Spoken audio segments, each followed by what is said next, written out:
Add novel by YouTube channel Viraj प्राचीन अग्निदेवी नगर आया था। वो यहाँ पर बने विशालकाय रचनाकार प्रतिरूपों को समझना चाहता था। प्राचीन चंद्रगुप्त नगर से विपरीत प्राचीन अग्निदेवी नगर में ऊर्जा का प्रवाह जमीन के अंदर से हो रहा था। ये देखकर विराज के होश उड़ गए। अमायरा से विराज को प्राचीन अग्निदेवी नगर में बने कुंडों के बारे में कई जानकारियां हासिल हुई थी। अमायरा फूलों की घाटी से आई एक राजकुमारी के सौंदर्य को लेकर विराज को छेड़ रही थी। ये देखकर विराज थोड़ा असहज हो गया। विराज को असहज होता देखकर अमायरा ने हंसते हुए कहा, अच्छा ठीक है भाई, नहीं परेशान करती। उसी समय विराज को बहुत ही शानदार महक आने लगी। उस महक की तेज गंध में विराज को लगा कि वो मानो किसी दूसरे लोक में पहुंच चुका था। उसी समय एक बेहद हसीन अप्सरा की सुंदर युवती अमायरा के पास आई और बोली, अमायरा, तुम अभी तक यही हो? मुझे तो लगा था कि तुम बाजार से सामान ले आई होंगी। ऐसा कहते हुए उसकी नजर विराज पर पड़ी। वो बेहद हसीन सुंदरी फूलों की घाटी की राजकुमारी नव्या विद्पति थी। अमायरा ने उसे देखते हुए कहा, ये मेरी सबसे अजीज मित्र इनाया का छोटा भाई विराज है। ये सुनकर नव्या विद्पति चौंक उठी और उसने कहा, क्या तुम वही विराज हो जिसने गगनचुंबी चंद्रगुप्त पोल पर चढ़ने में सफलता पाई है और पिछले 1000 सालों में ऐसा करने वाले तुम पहले युवा योद्धा हो? ये सुनकर विराज ने मौन स्वीकृति दे दी। अमायरा नव्या विद्पति की बात सुनकर चौंक गई। नव्या विद्पति ने विराज से कहा, मेरा भाई इस बार चंद्रगुप्त मुकाबलों में हिस्सा ले रहा है। उसी से मुझे ये मालूम चला। सुना है तुमने अमृत घाटी का प्रस्ताव ठुकरा दिया। नव्या विद्पति की बात पर विराज ने कहा, किसी के प्रस्ताव को ठुकरा सकूं, इतना काबिल मैं खुद को नहीं समझ सकता। मैं पहले ही किसी का शिष्य बन चुका हूं, इसलिए मेरी राह सुनिश्चित है। विराज का जवाब सुनकर नव्या विद्पति ने एक टोकन विराज को देते हुए विराज को गहरी नजर से देखा और कहा, कभी फूलों की घाटी घूमने का मन हो तो बताना। ऐसा कहकर नव्या विद्पति वहां से चली गई। उसके जाने के बाद अमायरा ने आंखें मटकाते हुए विराज से कहा, क्या बात है? नव्या विद्पति ने खुद आगे से बढ़कर तुमसे बात की, तुम्हें फूलों की घाटी आने का निमंत्रण दिया, तुम्हारे तो भाग्य खुल गए। अमायरा की बात सुनकर विराज ने कहा, मुझे फूलों की घाटी जाने में दिलचस्पी नहीं है। खैर मैं चलता हूं। ऐसा कहकर विराज वहां से आगे बढ़ गया। विराज के जाने के बाद अमायरा भी 9 मड़प कुंड के पास जाकर बैठ गई और साधना करने लगी। फूलों की घाटी की राजकुमारी नव्या विद्पति ने विराज को वहां से जाता देखकर सोचा, ये लड़का बहुत हठी मालूम पड़ता है। लेकिन नव्या विद्पति के सामने बड़े बड़े हठियों ने अपने घुटने टेके हैं। ऐसा सोचते हुए उसने अपनी आंखें बंद कर ली और वो ध्यान की मुद्रा में बैठ गई। विराज वहां से तेजी से आगे बढ़ गया। वो काफी समय तक वहां पर रचनाकार संसार के केंद्र को ढूंढने की कोशिश करता रहा, लेकिन उसे वहां पर मौजूद रचनाकार संसार का कोई भी केंद्र कहीं नहीं मिला। अचानक से उसे जासूसी आंखें याद आ गई। विराज ने दानव भक्षण कला में जासूस आंखें बनाना सीखा था। जासूसी आंखें याद आते ही विराज की आंखें चमक उठी। विराज ने तुरंत जासूसी आंखों को सक्रिय कर दिया। जासूसी आंखों को सक्रिय करते ही विराज को प्राचीन अग्निदेवी नगर में बने हुए सभी रचनाकार प्रतिरूप दिखाई देने लगे। जासूसी आंखों को सक्रिय करते ही विराज को वहां पर मौजूद अपार ऊर्जा का हल्का एहसास मिलने लगा। वो मन ही मन सोचने लगा, क्या कमाल की तकनीक है। इतनी अपार ऊर्जा को एक जगह पर खींचकर लाना कोई आसान काम नहीं रहा होगा।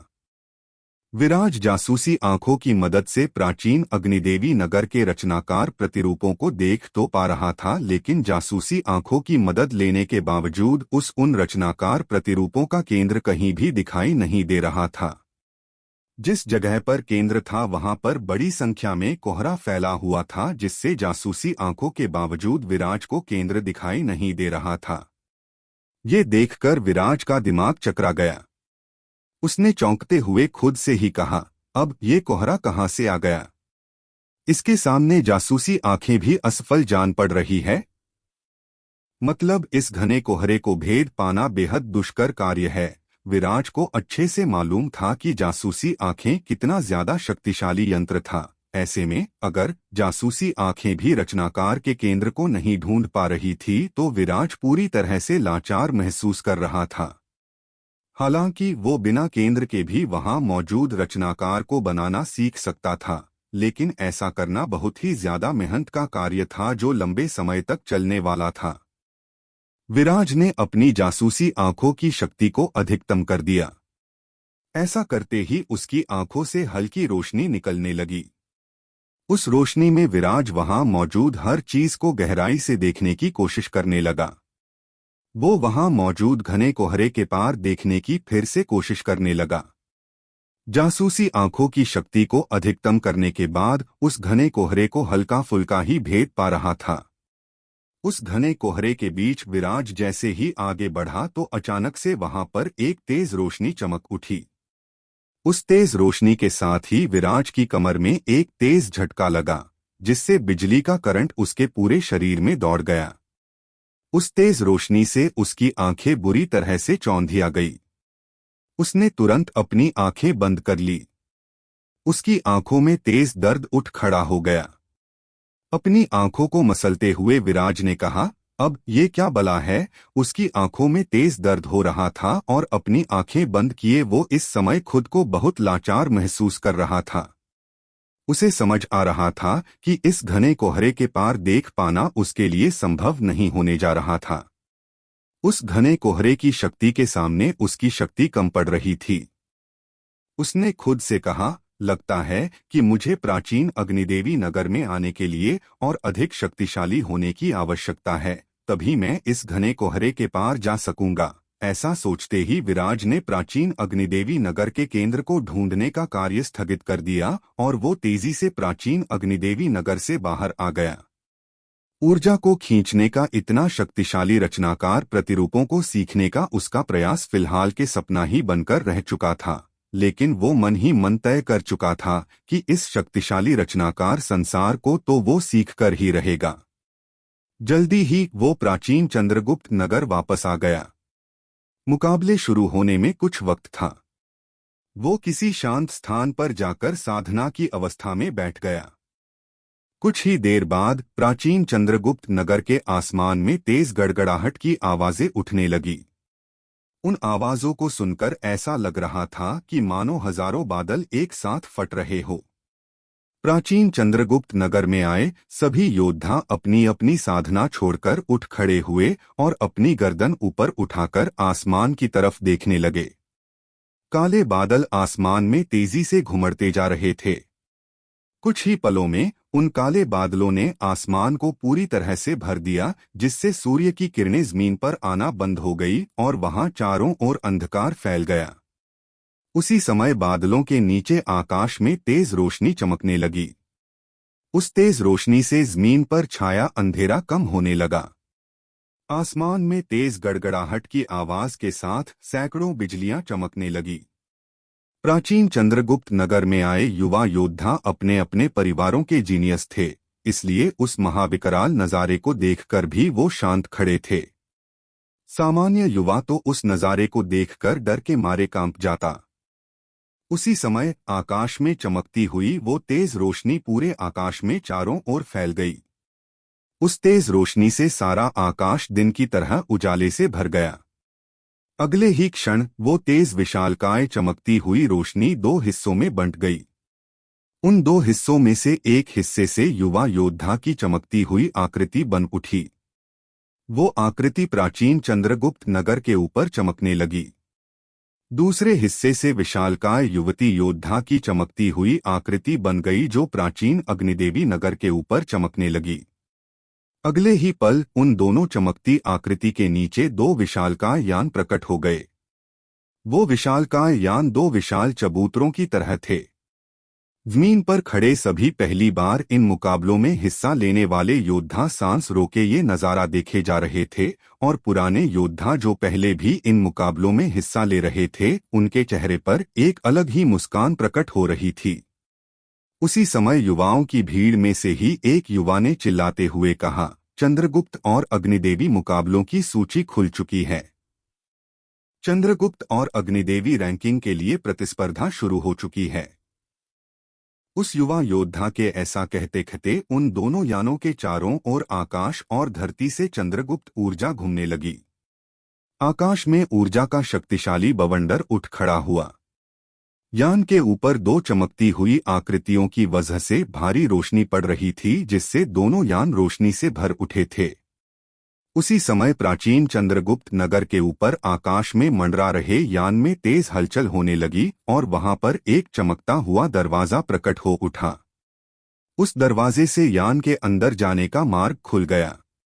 उस दरवाजे से जमीन तक रोशनी से भरी चमकती हुई सीढ़ियां प्रकट हो उठी। वो सीढ़ियां प्राचीन चंद्रगुप्त नगर के एक हिस्से में उतर आई।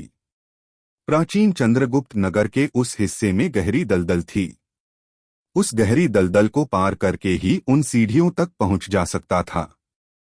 चंद्रगुप्त मुकाबलों में शामिल होने के लिए कई चरणों से होकर गुजरना था।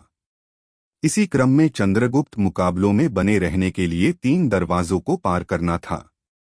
इन 3 दरवाजों में पहला दरवाजा खुल चुका था और उस गहरी दलदल से होकर आसमान में मंडरा रहे यान तक पहुंचना था। केवल वही योद्धा जो उस चंद्रगुप्त द्वार से होकर यान तक पहुंच सकेंगे, वही यान पर बने दूसरे चरण को पार करने के लिए योग्य होंगे। बाकी योद्धा खुद ब खुद चंद्रगुप्त मुकाबलों से बाहर हो जाने वाले थे। उसी समय एक अहंकार से भरी आवाज वहां गूंज गई, हा हा हा, तीनों दरवाजे खुल चुके हैं। मैं तो चला। ऐसा कहकर वो युवा योद्धा उस गहरी दलदल की ओर बढ़ गया। उस युवा योद्धा के साथ साथ कई योद्धा यान की तरफ बढ़ चले। कई योद्धा तो उस गहरी दलदल में घुसे ही नहीं और न ही उन्होंने यान से जमीन तक बने चमकती सीढ़ियों का ही इस्तेमाल किया।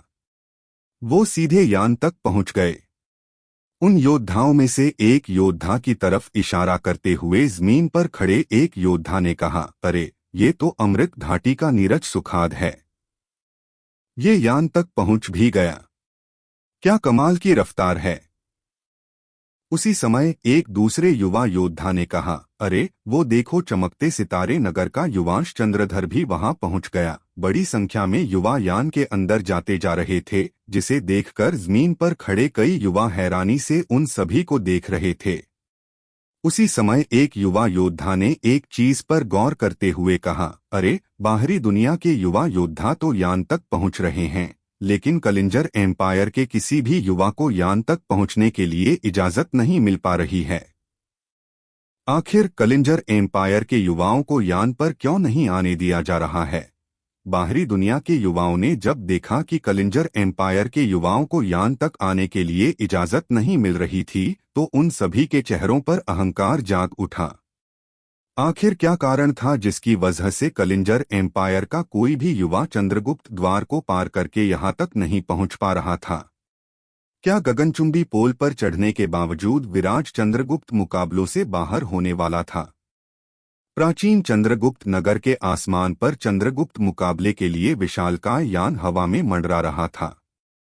उस यान से जमीन तक जाने के लिए चमकती हुई सीढ़ियां बन गई थी, जो प्राचीन चंद्रगुप्त नगर के एक गहरे दलदली क्षेत्र में खुल रही थी।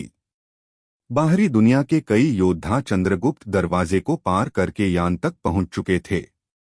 चंद्रगुप्त मुकाबलों में शामिल होने के लिए 3 चरणों से गुजरना था, जिसमें पहला चरण था चंद्रगुप्त दरवाजे को पार करना।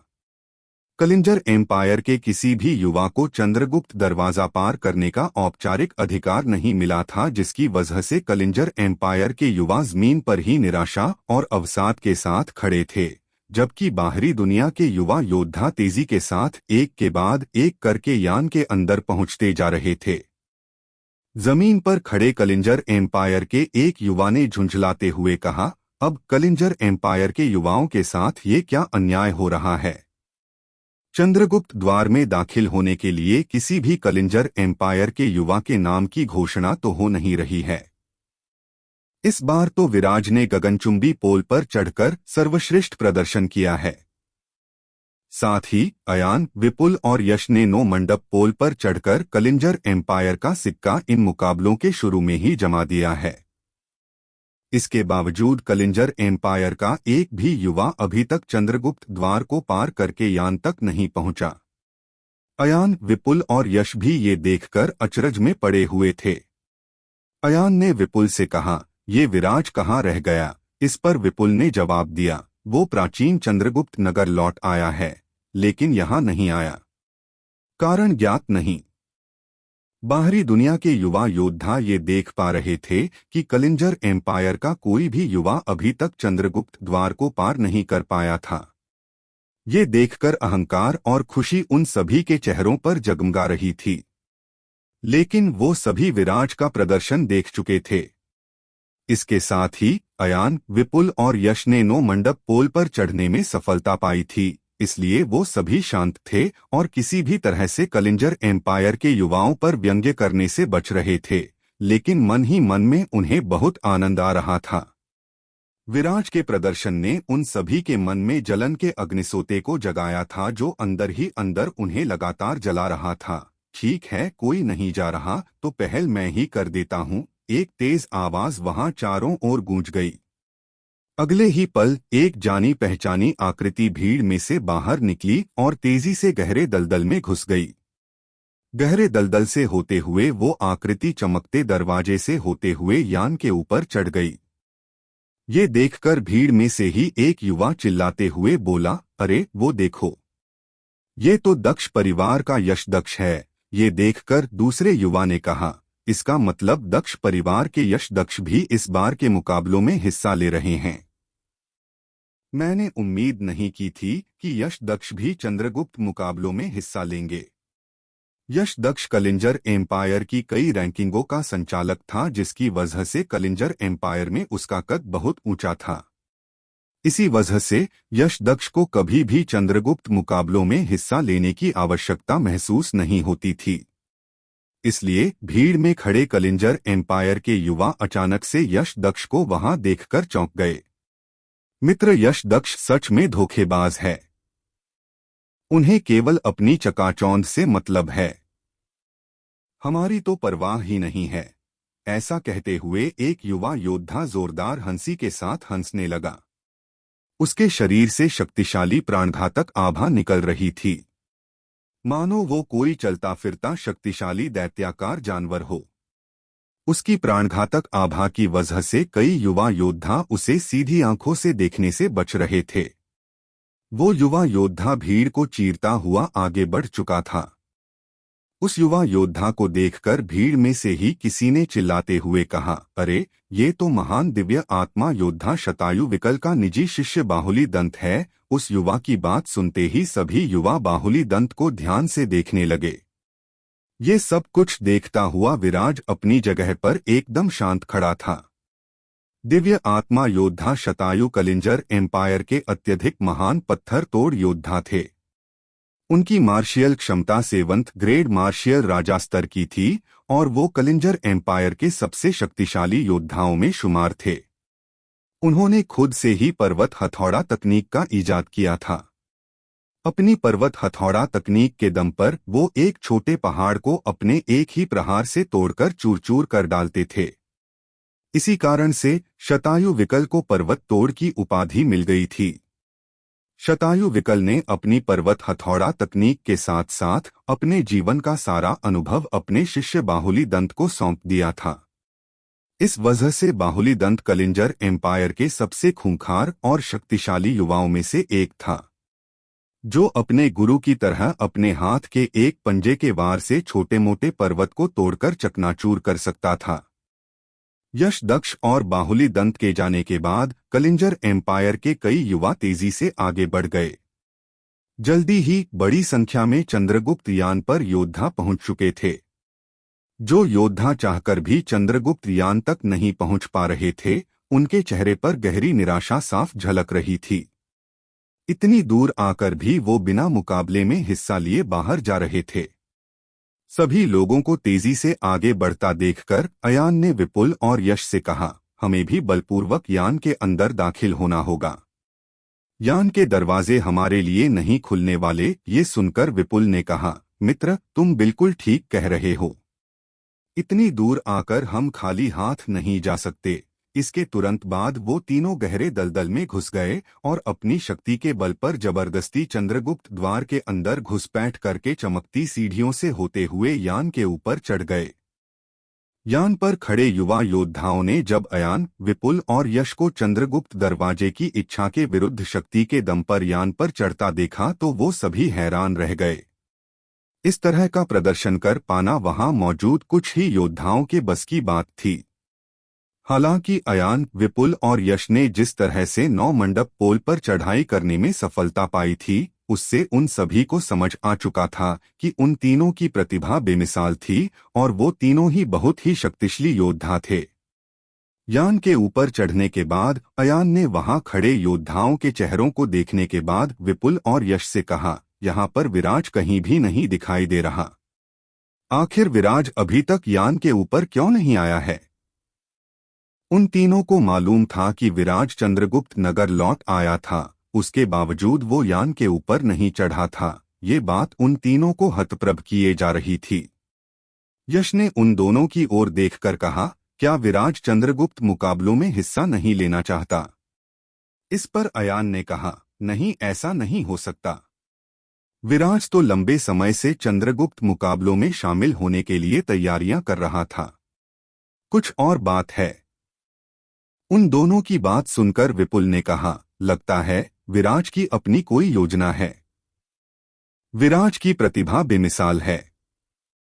चंद्रगुप्त मुकाबले विराज की क्षमता के सामने सामान्य है। विराज की शक्ति इनाया से बढ़कर है। अब सोचो, इनाया आकाशगंगा अकादमी में दाखिला पा चुकी है तो विराज भी आकाशगंगा अकादमी में दाखिल होने का हकदार है। विपुल की बात पर यश और अयान ने सहमति में अपना सिर हिलाया। बाहरी दुनिया के कई युवा भी योद्धाओं की उस भीड़ में विराज के चेहरे को ढूंढ रहे थे। विराज को वहां न देखकर वो सभी योद्धा भी हतप्रभ हो रहे थे। विराज को वहां न पाकर कई योद्धाओं के चेहरों पर खुशियां खिल उठी। विराज की प्रतिभा को देखकर चंद्रगुप्त मुकाबले में प्रथम स्थान हासिल करना उन्हें बहुत मुश्किल नजर आ रहा था, लेकिन विराज के न रहने पर तो उनकी सोई आशा फिर से जाग उठी थी। कुछ ही समय बाद चंद्रगुप्त द्वार बंद होने लगा। ये देखकर अयान, विपुल और यश बेचैन नजरों से वहां चारों ओर विराज को देखने लगे। चंद्रगुप्त दरवाजा लगभग बंद हो चुका था। ये देखकर वो तीनों घबरा गए। एक बार चंद्रगुप्त द्वार बंद हो जाता तो फिर कुछ भी करके चंद्रगुप्त मुकाबलों में शामिल नहीं हुआ जा सकता था। अगले ही क्षण चंद्रगुप्त द्वार पूरी तरह से बंद हो चुका था। चंद्रगुप्त दरवाजे के बंद होते ही सभी योद्धा एक दूसरे का चेहरा देखने लगे। उन्हीं में से एक योद्धा ने चौंकते हुए कहा, क्या सच में वो लड़का यान पर नहीं चढ़ा? हालांकि मन ही मन सभी योद्धा विराज के यान पर न चढ़ने की वजह से खुशी से झूम रहे थे, लेकिन बाहर से अपने आप को हैरान परेशान दिखा रहे थे। मानो वो चाहते थे कि विराज मुकाबलों में हिस्सा लेकर उन्हें मुकाबलों में हराकर बाहर कर दे। लेकिन विराज के यान पर न चढ़ने से उनके दिमाग में पहेलियां उबाल तो मार ही रही थी। विराज की क्षमता वहां सभी योद्धा समझ चुके थे, इसलिए विराज यान पर चढ़ न सका हो, इसका तो कोई शक किसी को नहीं था। लेकिन अगर विराज को मुकाबलों में हिस्सा लेना ही नहीं था तो उसे इतनी दूर आने की जरूरत भी नहीं थी। यही बात सभी योद्धाओं के ज़हन में उठ रही थी। हालांकि चंद्रगुप्त दरवाजे बंद हो चुके थे, जिसका मतलब था कि विराज मुकाबलों से बाहर हो चुका था। ये सोचकर ही सभी योद्धा मन ही मन खुश हुए जा रहे थे। केवल 3 युवा योद्धा थे जो विराज के वहां न होने की वजह से सच में परेशान थे। विपुल, अयान और यश बेहद लाचारी के साथ एक दूसरे की तरफ देखे जा रहे थे। चंद्रगुप्त द्वार बंद हो चुका था, जिसका मतलब था कि अब कुछ नहीं किया जा सकता था। अयान ने हताश होते हुए कहा, विराज को चंद्रगुप्त मुकाबलों में हिस्सा लेना चाहिए था। चंद्रगुप्त मुकाबलों का विजेता अगर एक कलिंजर एम्पायर का योद्धा बनता तो ये कलिंजर एम्पायर के लिए कितने गर्व की बात होती। पता नहीं विराज ने कलिंजर एम्पायर को इस अवसर से क्यों वंचित कर दिया। मैं चंद्रगुप्त यान के छिपे हुए राजों को समझने में व्यस्त था, इसलिए समय पर यहां उपस्थित नहीं हो सका। लेकिन सीनियर अयान मुझे लेकर इतना चिंतित क्यों हो रहे हैं? मैं तो यही हूं। उसी समय अयान के पीछे ये आवाज वहां चारों ओर गूंज गई। उस आवाज को सुनते ही अयान के चेहरे के भाव तेजी से बदल गए। उसने तेजी से घूमकर देखा तो सामने विराज खड़ा था। उसने कहा, विराज तुम। लेकिन तभी अयान को समझ आया कि उसे विराज की आवाज कहीं और से सुनाई दी थी और विराज की आकृति कहीं और खड़ी थी। ये देखकर और समझकर अयान को शक हो रहा था कि क्या सच में विराज उसके सामने खड़ा था या फिर विराज की मूवमेंट तकनीक का ये कोई नया स्तर था। उसी समय अयान ने देखा कि उसके सामने मौजूद विराज धुंधलाता जा रहा था। ये देखकर अयान ने चौंकते हुए कहा, आफ्टर इमेज। अयान को यकीन नहीं हो रहा था कि विराज की मूवमेंट तकनीक इतने ऊंचे स्तर तक पहुंच चुकी थी। उसकी आंखों के सामने विराज की जो आफ्टर इमेज बनी थी, जो देखने में एकदम सजीव विराज लग रही थी, मानो विराज उसकी आंखों के सामने ही खड़ा हो। आसपास खड़े योद्धाओं ने जब विराज की उस आफ्टर इमेज को देखा तो वो सभी भी मन ही मन भयाकुल हो गए। उन्हें लगा कि इतनी शक्तिशाली मूवमेंट तकनीक का सामना वो कैसे करेंगे। चंद्रगुप्त द्वार बंद हो चुके थे, फिर भी विराज यान के ऊपर नहीं चढ़ा था, लेकिन उसकी आफ्टर इमेज वहां पर मौजूद थी। तो आखिर कहाँ था विराज और उसकी आफ्टर इमेज वहां पर कैसे प्रकट हो गई थी? चंद्रगुप्त द्वार बंद होने के बाद सभी को लगा कि विराज चंद्रगुप्त यान में नहीं आया, लेकिन कुछ ही देर में विराज की आफ्टर इमेज चंद्रगुप्त यान के अंदर दिखाई देने लगी। विराज की आफ्टर इमेज इतनी ज्यादा सजीव थी कि एक पल के लिए तो वहां मौजूद हर एक योद्धा धोखा खा गया। सभी को लगा कि जैसे सच में विराज उनके सामने खड़ा था। अगले ही पल जब आफ्टर इमेज धुंधली होकर नष्ट हो गई तो सभी योद्धाओं के चेहरे लटक गए। उनके चेहरे लटकने का कारण ये था कि विराज की इतनी शानदार मूवमेंट तकनीक के सामने वो खुद की मूवमेंट तकनीक को कमजोर पा रहे थे। उन्हें लग रहा था कि अगर उनका मुकाबला विराज के साथ हो गया तो इतने शक्तिशाली मूवमेंट स्किल के सामने वो कैसे टिक पाएंगे। ये सोचते ही उनकी आंखों में भय तैर गया। उन्हें तो लगा था कि विराज नाम की आफत से उन्हें मुक्ति मिल चुकी थी, लेकिन वो आफत तो इतनी शानदार मूवमेंट तकनीक के साथ उनके सामने फन फैलाए खड़ी थी। विराज ने देखा कि वहां मौजूद सभी योद्धा उसे ही घूरे जा रहे थे। ये देखकर उसके चेहरे पर एक मुस्कान खिल उठी। जिस समय आकाश में चमकती बिजलियों की आकृति के नीचे चंद्रगुप्त यान प्रकट हुआ था तो उस यान पर सबसे पहले पहुंचने वाला योद्धा विराज ही था, लेकिन विराज की तेज रफ्तार के चलते कोई भी विराज को वहां जाते देख नहीं सका था।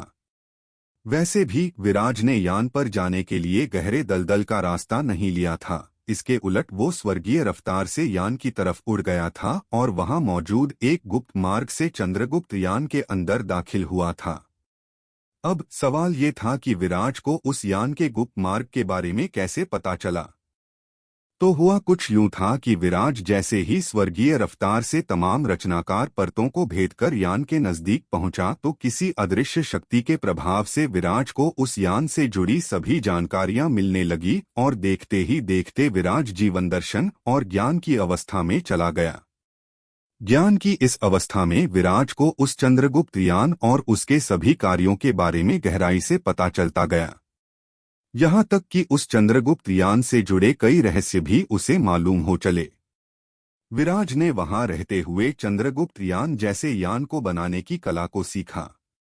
इस कला को सीखने के बाद हो सकता था कि वो दिव्य मंदिर के ऊपर भी इस तरह के उड़ते यान को विकसित कर सकता। उसी समय विराज सभी लोगों के सामने उपस्थित हो गया। सभी लोग जलन भरी नजरों से उसे ही देखे जा रहे थे। विराज को अपने सामने पाकर अयान, विपुल और यश के चेहरों पर खुशी चमचमाने लगी। हालांकि वो तीनों भी विराज की कमाल की मूवमेंट तकनीक को देखकर हतप्रभ रह गए थे, लेकिन अब तो उन्हें इसकी आदत पड़ चुकी थी। विराज हर कुछ समय बाद अपनी प्रतिभा से उन्हें इसी तरह चौंका देता था। अयान ने विराज की ओर देखकर उससे कहा, अगले पड़ाव का नाम है आसमानी बिजलियों का कहर। अयान विराज से ये कह ही रहा था कि उसी समय चंद्रगुप्त यान के ठीक ऊपर बिजलियों के अनगिनत खंभे प्रकट हो गए। अगले ही पल बिजलियों के वो खंभे नीचे की तरफ गिरने लगे। चंद्रगुप्त यान के दाहिने हिस्से में एक विशालकाय पत्थर की चट्टान थी। उस विशालकाय पत्थर की चट्टान के ऊपर एक विशालकाय दीवार बनी थी। उस दीवार पर बड़ी संख्या में टोकन लटके हुए थे। चंद्रगुप्त द्वार में घुसने के लिए दृढ़ इच्छा शक्ति की जरूरत थी। जिन भी योद्धाओं ने दृढ़ इच्छा शक्ति प्रदर्शित की वो सभी योद्धा चंद्रगुप्त यान तक पहुंचने में कामयाब रहे थे। इस दूसरे चरण में योद्धाओं के मूवमेंट तकनीक की परीक्षा थी। उन योद्धाओं को जहां वे खड़े थे वहां से पत्थर की चट्टान तक पहुंचकर उसके ऊपर बनी दीवार से एक टोकन हासिल करना था। जहां वे खड़े थे वहां से पत्थर की चट्टान की दूरी 500 मीटर की थी। इस दूरी में आकाश में मौजूद अनंत बिजलियों के स्तंभों के हमले होने वाले थे। बड़ी संख्या में युवा योद्धा उन हमलों से घायल होने के बावजूद आगे बढ़ते जाते थे। इस तरह वो अपने शरीर की ताकत का इस्तेमाल करते थे। वहीं कुछ योद्धा शानदार मूवमेंट तकनीक का इस्तेमाल करके बहुत कम समय में ही पत्थर की चट्टान के ऊपर बनी दीवार तक पहुंच जाते थे। इसी कारण से सभी योद्धा विराज की ओर देखने लगे, क्योंकि विराज ने अभी अभी उन सभी को एक शानदार मूवमेंट तकनीक का नजारा दिखाया था।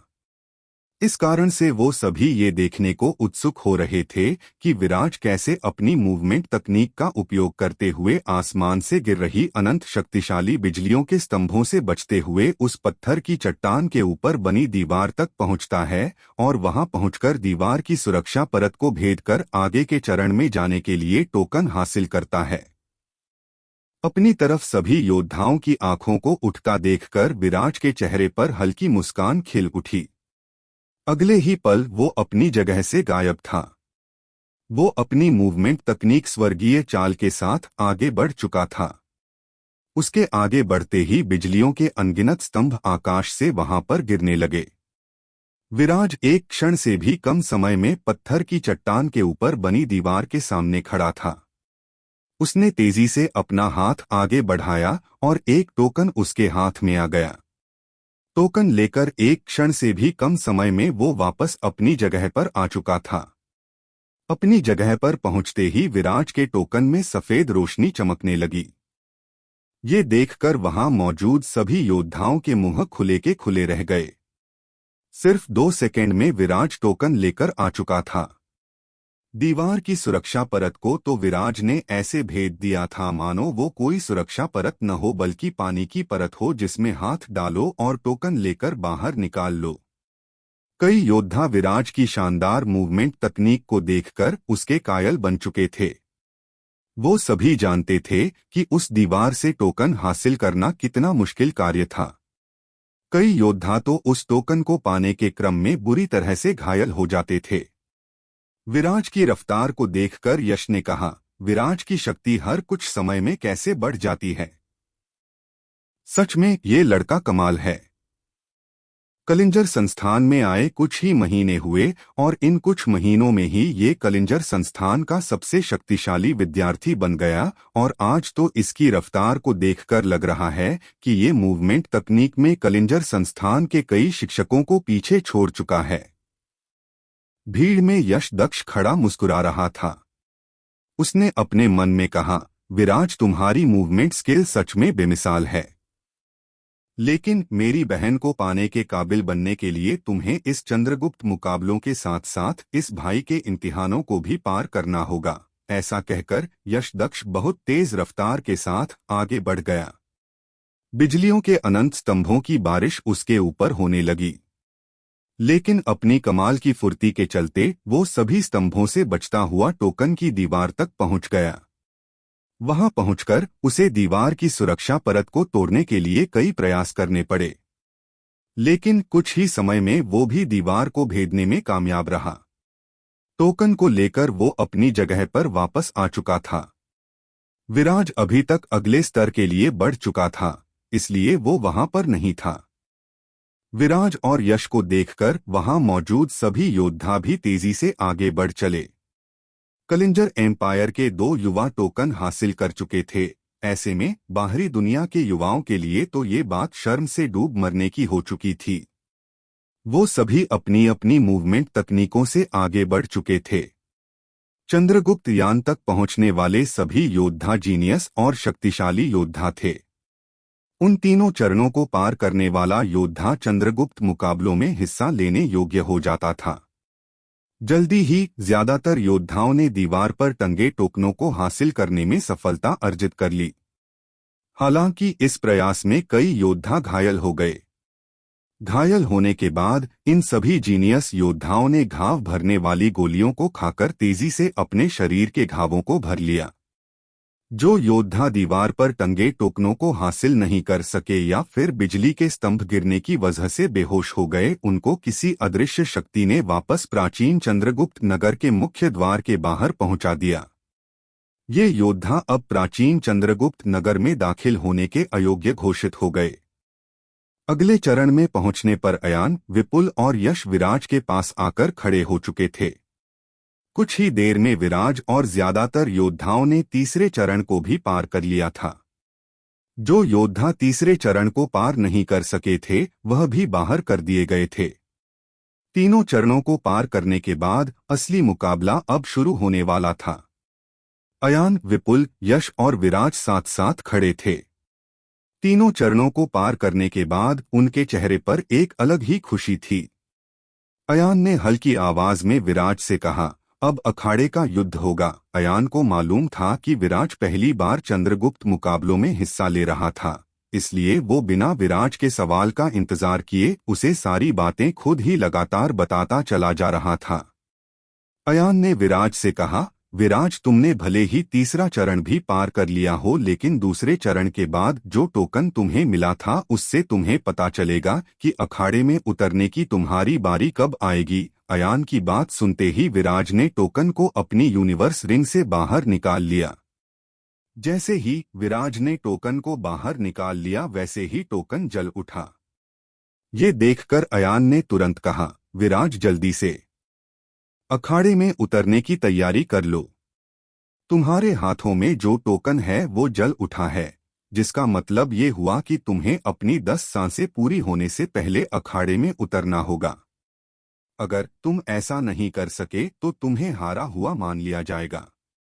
अयान की बात सुनकर विराज ने बेहद शांत स्वर में कहा, मैं समझ गया। विराज भले ही चंद्रगुप्त मुकाबलों में पहली बार हिस्सा ले रहा था, उसके बाद भी उसे चंद्रगुप्त मुकाबलों के सभी नियम कायदे अच्छे से मालूम थे। या कहो कि अयान से ज्यादा गहराई से उसे चंद्रगुप्त मुकाबलों के बारे में मालूम था।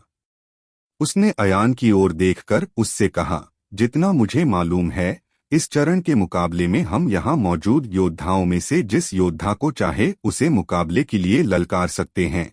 अयान ने अपना सिर हिलाते हुए सहमति में कहा, तुम एकदम सही कह रहे हो। तो क्या तुम किसी प्रतिस्पर्धी को मुकाबले के लिए ललकारने वाले हो? आजकल ये वसु परिवार के कीड़े कुछ ज्यादा ही उछल रहे हैं। इन्हें थोड़ा शांत करने की आवश्यकता है, विराज ने हल्की मुस्कुराहट के साथ बेहद ठंडी आवाज में कहा। विराज की बात सुनकर अयान रह गया। अगर विराज ने वसु परिवार को छोड़कर कलिंजर एम्पायर के किसी अन्य परिवार के युवा को ललकारने की सोची होती तो वो तीनों विराज को ऐसा करने से रोकने की कोशिश करते। इसका कारण ये था कि बाहरी दुनिया के योद्धा बहुत ताकतवर थे। हालांकि अयान, विपुल और यश की शक्ति उनके समान ही थी, लेकिन कलिंजर एम्पायर के युवा आपस में ही लड़ मरते तो इससे बाहरी दुनिया के युवाओं को फायदा मिल जाता। लेकिन वसु परिवार तो कलिंजर एम्पायर का कैंसर था, इसलिए उसके साथ मुकाबले से अयान, यश और विपुल ने विराज को नहीं रोका। विराज वसु परिवार के युवा को अखाड़े में उतरकर ललकारने वाला था, तो आखिर विराज वसु परिवार के किस युवा को ललकारने वाला था?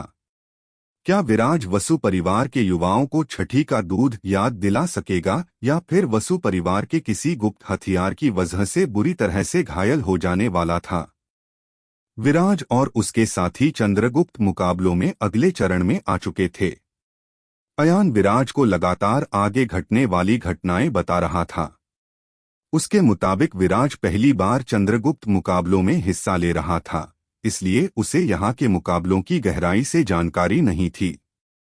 हालांकि अयान का ऐसा सोचना पूरी तरह से ठीक नहीं था, क्योंकि विराज को चंद्रगुप्त मुकाबलों की ठीक ठाक समझ थी। इसके साथ ही जिस समय विराज चंद्रगुप्त यान के ऊपर चढ़ा था, तो किसी शक्ति के प्रभाव से उसे चंद्रगुप्त यान के बारे में गहराई से जानकारी मिल गई थी।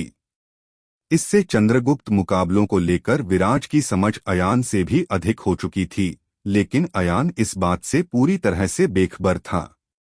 बटा इस चरण में यान के अंदर 20 अखाड़े बन चुके थे। विराज एक अखाड़े के बाहर खड़ा था। उसी समय विराज के टोकन की बत्ती जल उठी, जिसका मतलब था कि इस बार के मुकाबलों की शुरुआत विराज से होने जा रही थी। ये देखकर अयान ने विराज को इस बारे में बताया, तो विराज ने अयान से कहा, ठीक है, मैं समझ गया। विराज उस अखाड़े में होने वाले मुकाबलों के कई नियमों को गहराई से जानता था। उसने अयान से कहा, मैंने सुना है कि इस अखाड़े में हम किसी को भी मुकाबले के लिए बुला सकते हैं। इस पर अयान ने कहा, हाँ, ऐसा एक नियम तो है।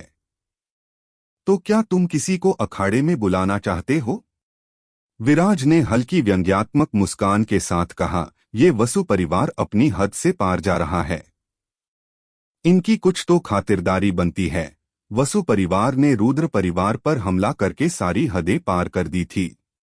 विराज की बात सुनकर आसपास खड़े युवाओं में कानाफूसी का सिलसिला शुरू हो गया। विराज जिसके हाथों में पकड़े टोकन की बत्ती जली थी, उसने एक पैर जमीन पर दे मारा और अगली ही टाप पर वो अखाड़े के अंदर खड़ा था। विराज को अखाड़े के अंदर खड़ा देखकर आसपास खड़े सभी योद्धाओं के दिलों की धड़कन तेज होने लगी। वो सभी समझ चुके थे कि विराज अपनी मर्जी से किसी को अखाड़े में बुलाने के लिए चुनने वाला था। उन सभी योद्धाओं में से कोई भी विराज का सामना नहीं करना चाह रहा था।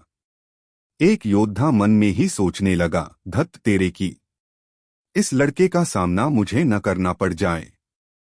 भगवान बचाना मुझे इस राक्षस विराज से। आसपास खड़े सभी योद्धाओं के चेहरे घबराहट से पीले पड़ चुके थे।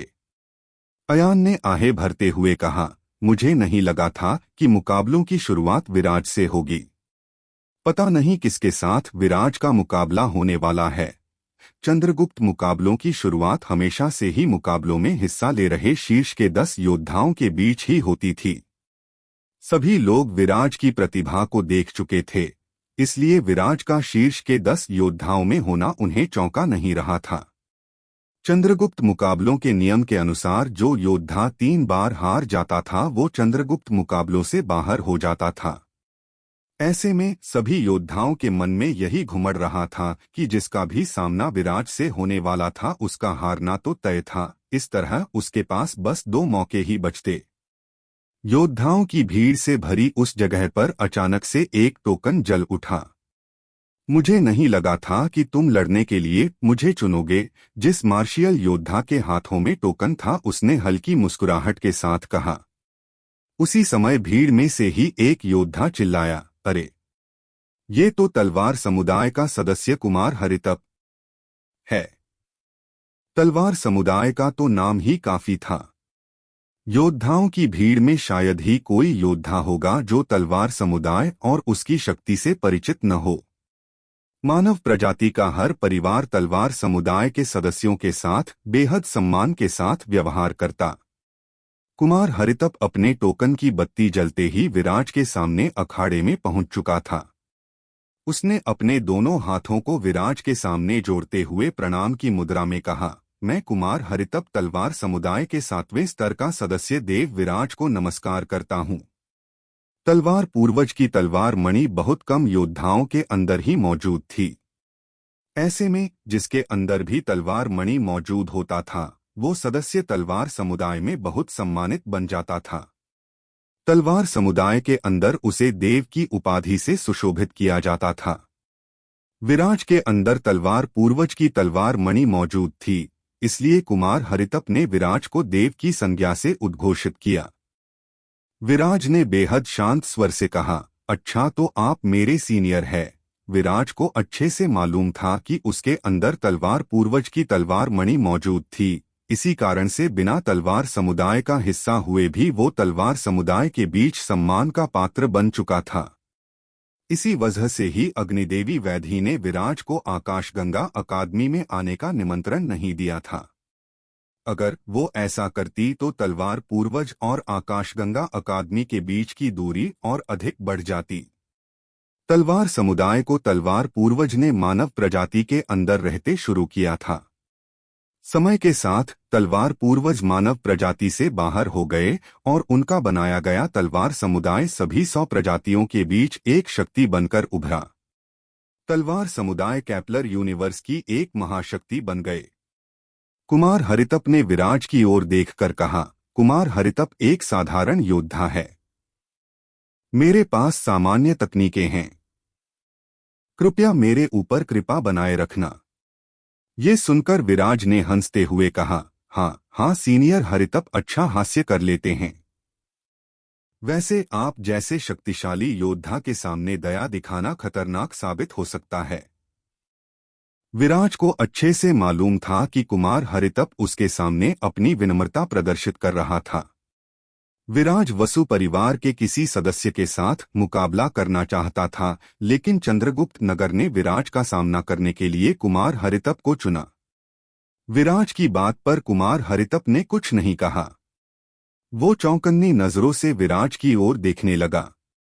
वो अच्छे से जानता था कि जिसे तलवार पूर्वज ने चुना था वो कोई साधारण योद्धा नहीं हो सकता था। उसमें कुछ न कुछ खास तो था, इसलिए किसी भी तरह की लापरवाही को करने की गलती वो नहीं कर सकता था। कुमार हरितप को मुकाबले के लिए तैयार होता देखकर विराज ने भी अपनी शक्तियों पर ध्यान लगाना शुरू कर दिया। उसके शरीर से शुद्ध वहशी तलवार धार निकलने लगी। उसी समय एक खाली जगह पर एक शक्तिशाली तलवार वार जाकर पड़ा। उस वार की रफ्तार इतनी ज्यादा तेज और शक्तिशाली थी कि एक पल के लिए तो सभी योद्धाओं को लगा कि आसमान से एक महाशक्तिशाली बिजली आकर चंद्रगुप्त यान पर गिर पड़ी हो। ये चंद्रगुप्त मुकाबलों के युद्ध अखाड़े का एक हथियार था। इस हथियार को कुमार हरितप की तलवार धार से खींचकर उसके पास चला आया था। ये देखकर वहां खड़े सभी योद्धाओं की आंखें फटी की फटी रह गई।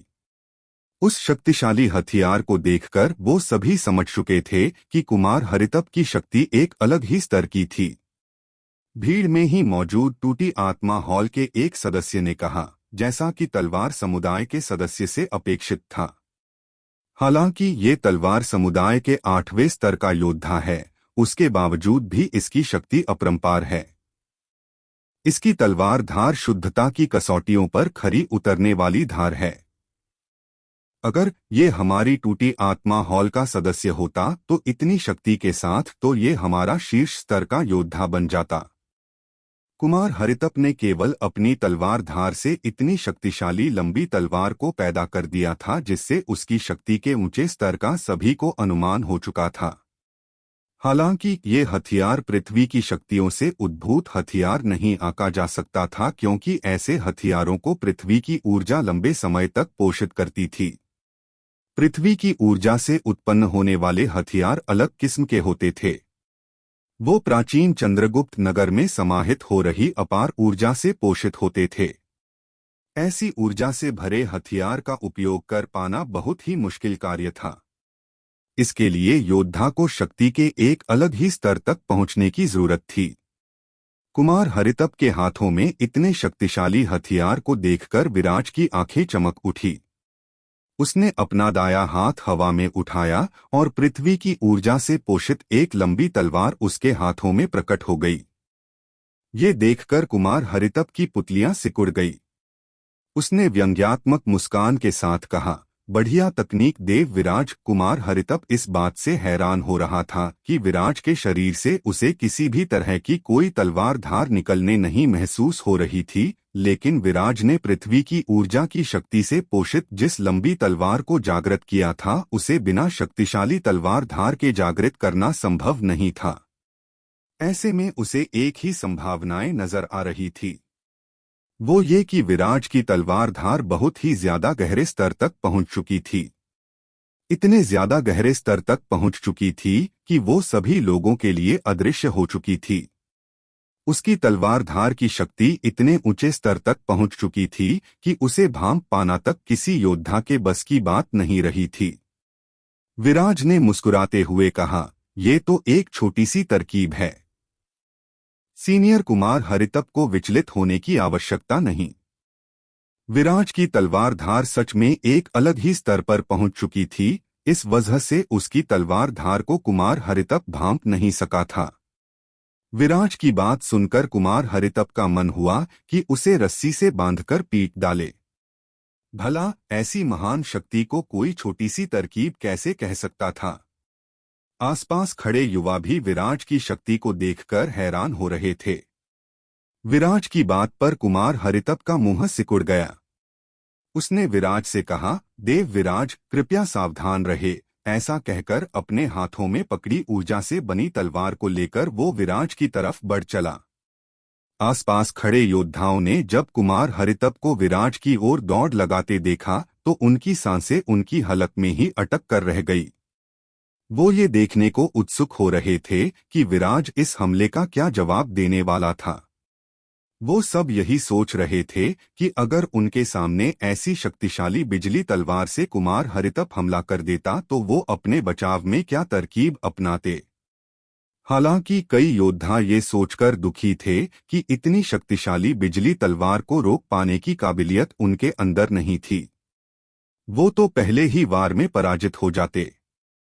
भीड़ में से ही किसी ने हल्की आवाज में कहा, "पता नहीं विराज इस बिजली की महान तलवार का सामना कैसे करेगा। वो योद्धा अगर विराज की जगह पर होता तो इतनी शक्तिशाली बिजली तलवार के सामने अपनी मूवमेंट तकनीक का इस्तेमाल करके वहां से भाग जाता।"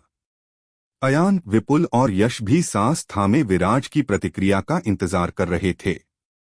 विराज जो इस समय पूरी तरह से कुमार हरितप के हमले पर ध्यान लगा रहा था, उसे नहीं मालूम था कि सभी योद्धा क्या क्या सोच रहे थे। कुमार हरितप की बिजली की तलवार को अपनी तरफ बढ़ता देखकर विराज के चेहरे पर हंसी आ गई। उसी समय कुमार हरितप की बिजली तलवार विराज के शरीर के आर पार हो गई। हालांकि इससे विराज को कोई फर्क नहीं पड़ा। ये देखकर वहां खड़े सभी योद्धा हतप्रभ रह गए। कुमार हरितप की तलवार से उसके शरीर से आर पार हो जाने के बावजूद उसका कुछ भी नहीं बिगड़ा था। ये देखकर किसी को भी कुछ भी समझ नहीं आ रहा था। विराज और कुमार हरितप के बीच चलने वाला मुकाबला आखिर किस स्तर तक जाने वाला था। क्या विराज चंद्रगुप्त मुकाबलों में प्रथम स्थान हासिल कर पाएगा? क्या उस जगह पर कुछ ऐसा घटने वाला था जिससे सभी योद्धाओं के होश उड़ने वाले थे?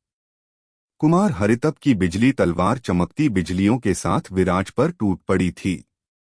कुमार हरितप की तलवार विराज के आर पार चली गई। इसके बावजूद विराज का कुछ नहीं बिगड़ा। वह अपनी जगह पर खड़ा मुस्कुरा रहा था। ये देखकर सभी योद्धाओं की सांसें उनकी हलक में ही अटक कर रह गई कि विराज आखिरकार कैसे पा रहा था। वो सोचने लगे कि क्या विराज के पास कोई गुप्त तकनीक थी जिसकी मदद से वो अपने आर पार तलवार के चले जाने के बाद भी घायल तक नहीं हुआ था और खड़ा हुआ मुस्कुरा रहा था। बटा अयान, विपुल और यश विराज की इस महान क्षमता को देखकर मुस्कुरा रहे थे। सभी योद्धाओं के दिल में विराज को देखकर खौफ उतर रहा था। उन्हें समझ नहीं आ रहा था कि विराज ये कैसे कर पा रहा था। शानदार तकनीक देव विराज, आपकी मूवमेंट तकनीक बेमिसाल है, कुमार हरितप तेज आवाज में चिल्लाया। लेकिन ऐसा कहने के बाद कुमार हरितप का हमला कई गुना बढ़ गया। उसने एक के बाद एक अनगिनत वार विराज के ऊपर कर डाले। कुछ ही क्षणों में विराज के चारों ओर कई 100 वार हो चुके थे और विराज बिजलियों के उन वारों से पूरी तरह से घिर चुका था। कुमार हरितप के अनुसार विराज अपनी मूवमेंट तकनीक की बदौलत एक या कुछ वारों से बच सकता था, लेकिन अगर वो एक के बाद एक कई 100 वार कर देता तो विराज के लिए इतने ज्यादा वारों से केवल अपनी मूवमेंट तकनीक के बल पर बच पाना संभव नहीं था। ये देखकर विराज के चेहरे पर मुस्कुराहट उत्पन्न हो गई।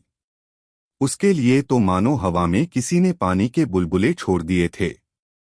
बिजली के सभी वार जैसे ही विराज के ऊपर पड़ते तो हवा के बुलबुले की तरह फट पड़ते और पता चलता कि वहां पर विराज नहीं, उसकी आफ्टर इमेज थी। उन कई सौ वारों के बीच वहां पर बुलबुलों के फटने का सिलसिला शुरू हो गया, लेकिन विराज को 1 इंच खरोंच तक नहीं पहुंची। एक साथ कई सौ वारों से खुद को बचाते देखकर भीड़ में मौजूद एक युवा चौंकते हुए बोला, आखिर ये किस तरह की तकनीक है? ये कैसे मुमकिन है?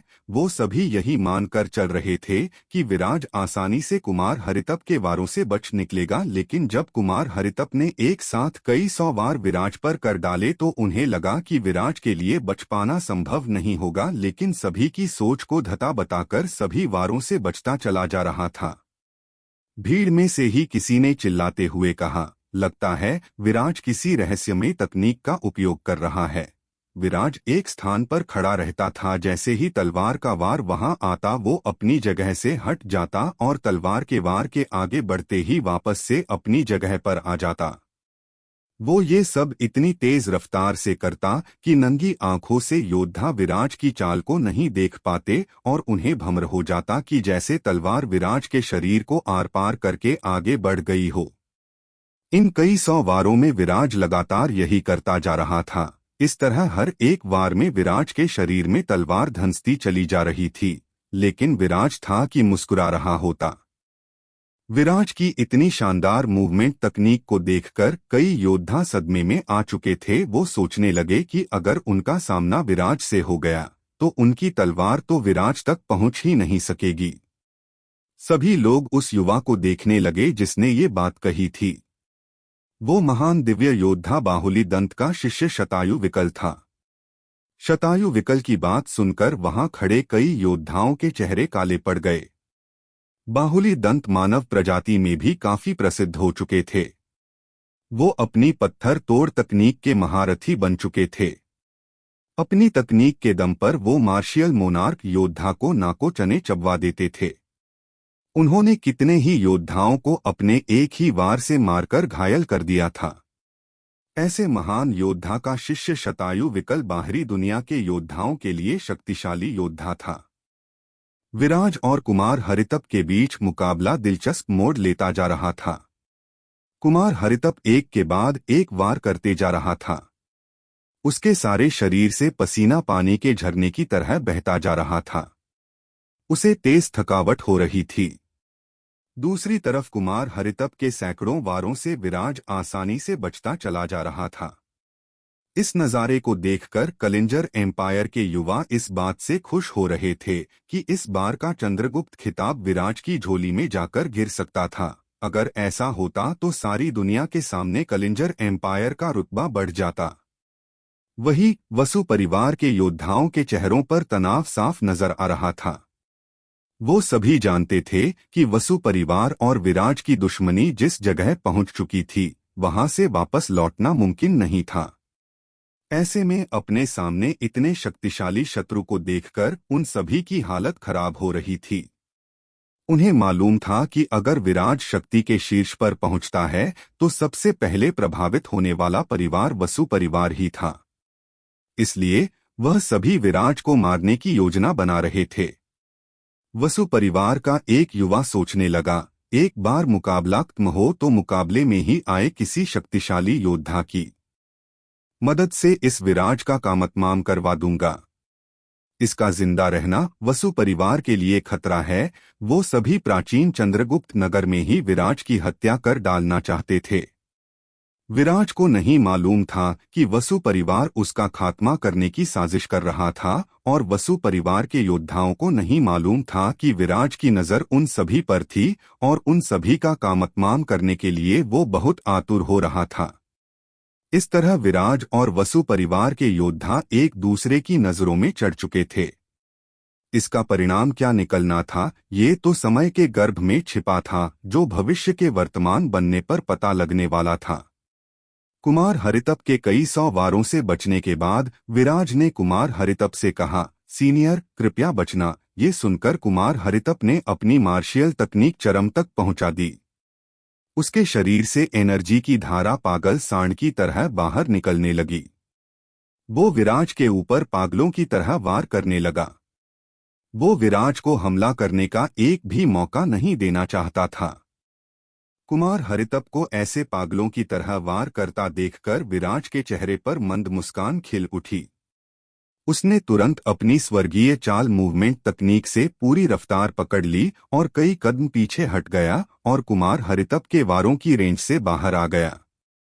उसी समय तलवार के खड़कने की आवाज वहां चारों ओर गूंज गई। विराज अपनी तलवार बाहर निकाल चुका था।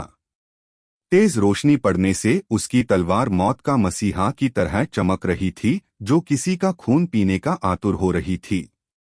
विराज ने कसकर अपनी तलवार को पकड़ लिया। अगले ही क्षण में विराज की तलवार गरज उठी और विराज ने हवा में कई वार कर डाले। तलवार से निकलने वाली तलवार धार ने हवा को ही कई हिस्सों में काट डाला, जिससे वहां पर ऊर्जा का एक शक्तिशाली विस्फोट हो गया। उसी समय विराज के शरीर से भयंकर वहशी खूनी कातिलाना तलवार धार निकलने लगी।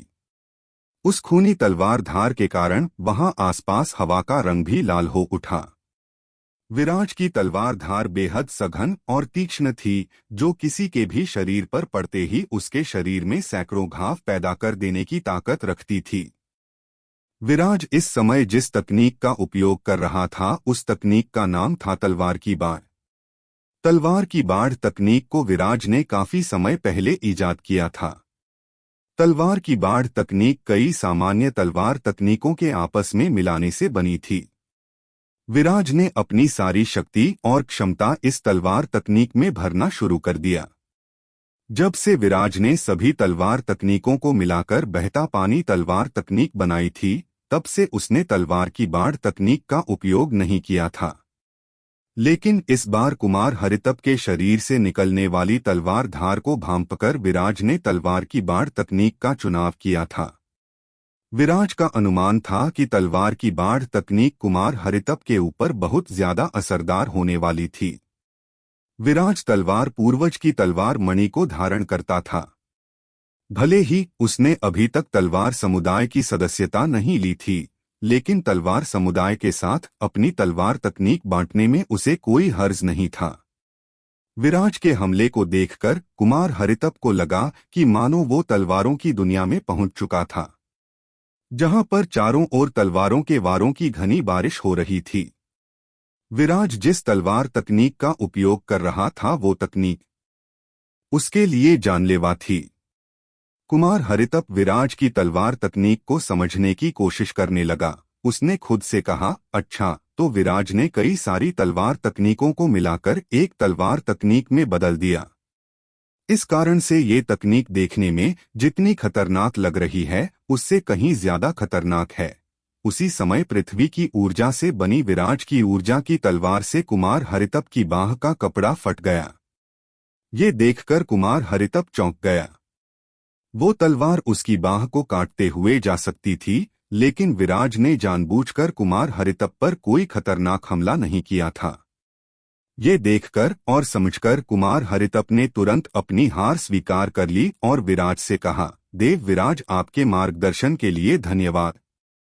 मैं अपनी हार स्वीकार करता हूँ। विराज चाहता तो कुमार हरितप की गर्दन या बाह पर शक्तिशाली वार करके उसे बुरी तरह से घायल कर सकता था, लेकिन विराज ने ऐसा कुछ नहीं किया। कुमार हरितप भी विराज के वार को देखकर समझ चुका था कि विराज के सामने वो टिक नहीं पाएगा, इसलिए समझदारी दिखाते हुए उसने लड़ाई को लंबा न खींचकर अपनी हार स्वीकार कर ली और लड़ाई को पूर्ण विराम दे दिया। विराज तलवार समुदाय का देव पुत्र था। ऐसे में एक देव पुत्र के हाथों पराजित होना तलवार समुदाय के 8वें स्तर के योद्धा के लिए किसी भी तरह से अपमान का विषय नहीं था।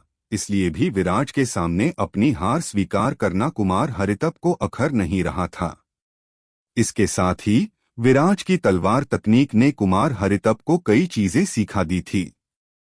कुमार हरितप अब जल्दी से एक कोना पकड़कर उन सभी चीजों को आत्मसात करना चाह रहा था। कुमार हरितप को समझ आ रहा था कि इन सभी चीजों को सीखने के बाद उसकी तलवार तकनीक में काफी ज्यादा सुधार होने वाला था। कुमार हरितप की बात सुनकर विराज ने हल्की मुस्कुराहट के साथ कहा, मुझे जिताने देने के लिए धन्यवाद सीनियर कुमार हरितप। ये सुनकर विराज ने कुमार हरितप की तरफ स्नेह भरी नजरों से देखा और अखाड़ा छोड़ दिया। विराज के अखाड़ा छोड़ते ही कुमार हरितप ने भी अखाड़ा छोड़ दिया। विराज के अखाड़ा छोड़ते ही वहां मौजूद योद्धाओं में से 40 योद्धाओं का टोकन जगमगा उठा और सभी 20 अखाड़े भी चमक उठे। ये देखकर सभी योद्धा अपने अपने अखाड़ों के अंदर चले गए और मुकाबला शुरू हो गया। अयान और यश के भी टोकन जल उठे थे और वो दोनों भी अखाड़े के अंदर उतर चुके थे। विराज को मालूम था कि अयान और यश दोनों ही उच्च कोटि के योद्धा थे। हालांकि उसकी दिलचस्पी अयान चंद्रवंशी में ज्यादा हो रही थी। विराज ने पहला मुकाबला जीत लिया था और इसी के साथ चंद्रगुप्त मुकाबले शुरू हो चुके थे। विराज का सामना वसु परिवार के योद्धा से अभी तक नहीं हुआ था, लेकिन जब विराज का सामना वसु परिवार के किसी योद्धा के साथ होता तो विराज वसु परिवार के उस योद्धा के साथ आखिर क्या करने वाला था? क्या विराज वसु परिवार के सभी योद्धाओं को अखाड़े में पराजित कर सकेगा? क्या विराज सिस्टम से मिले असाइनमेंट को पूरा कर सकेगा?